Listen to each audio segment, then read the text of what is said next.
వందనాలు హరిబాబు. చర్చికి రాలేదే? అచ్చా, మీ తమ్ముడు గుంట్లో బాగోలేదా? అవును, ఏంటి ఫోన్ చేసి చనిపోయాడా? ఇప్పుడు ఏం చేద్దాం? వచ్చి ప్రార్థన చేయాలా? అవును, ఆయన యేసుప్రభు నమ్ముకున్నాడా? నమ్ముకోలేదా? సరే, అంటే ఇప్పుడు అక్కడికి వచ్చి స్వార్థ చెప్పాలా యేసుప్రభు గురించి? అలా ఎలా చెప్తాం హరిబాబు పరలోకానికి వెళ్ళాడని?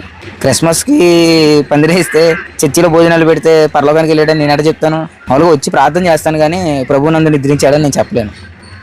అదే అబద్ధం అయితే తన మారు మనసు పొందలేదు, రక్షణ తీసుకోలేదు, ఎలా చెప్తాను? Hello hello Haribabu, hello.